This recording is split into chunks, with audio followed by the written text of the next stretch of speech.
Hey, salut, gang! Moi, c'est Demoiselle Fripouille. Vous me suivez?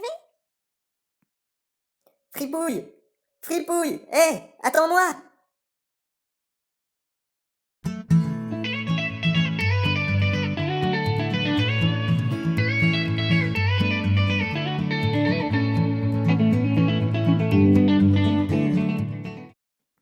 La dernière fois, on a vu comment l'alcool se crée dans le vin.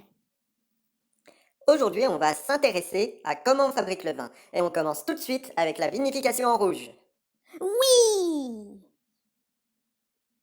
La première chose à savoir, c'est que les raisins rouges, la plupart du temps, ont le jus blanc. Donc, si on les presse directement, on aura un jus blanc et pas rouge. Tout à fait!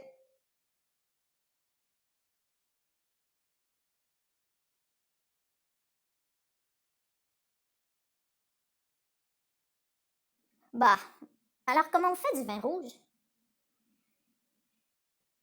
En fait, les matières colorantes sont coincées dans la pellicule du raisin. Pour extraire la couleur, on laisse simplement macérer les baies avec le jus. Ah! Et c'est quoi ces matières colorantes? Eh bien, demoiselle Fripouille, ce sont des pigments colorés rouges ou jaunes qui font partie de la famille des polyphénols. Les pigments rouges sont dus aux anthocyanes, les jaunes sont dus aux flavones. Ok, je comprends.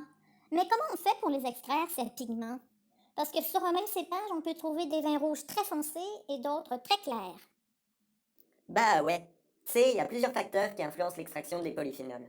Le premier, c'est la maturité à laquelle on récolte le raisin. Ça veut dire qu'il y a plusieurs maturités. Ouais, principalement trois. La maturité aromatique, c'est le moment où le raisin est le plus aromatique, mais le taux de sucre est bas et la couleur est faible. Ah, si je veux faire un vin léger et aromatique, je dois le cueillir à cette maturité-là. Tout à fait. Maintenant, pour un vin rouge de garde moyenne, on va préférer la maturité technologique. C'est le moment où l'équilibre entre le sucre et l'acidité est à son optimum. Les polyphénols s'extraient plus facilement et sont plus nombreux. Ça, c'est pour des vins à boire dans les 3 à 5 ans. Exactement. La dernière, c'est la maturité phénolique. Les polyphénols sont très nombreux, le taux de sucre est important, la couleur s'extrait facilement. Ok. C'est ces vins qui sont très tanniques et charpentés ou qu'il faut attendre 10 ans avant de les boire. On a le temps de mourir de soif. Ça, c'est bien vrai. Tu vois, tout commence par la date de vendange, mais ensuite on peut encore augmenter l'extraction. Comment? Avec la durée de macération, par exemple. Ton vin sera plus clair si tu fais macérer tes baies 2 jours plutôt que si tu les laisses 2 mois. Puis tu peux aussi faire varier la température, parce que les polyphénols, ça s'extrait plus facilement à chaud qu'à froid. Ça c'est cool.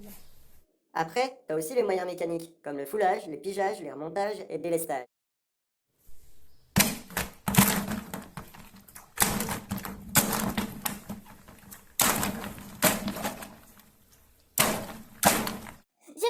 Je veux faire.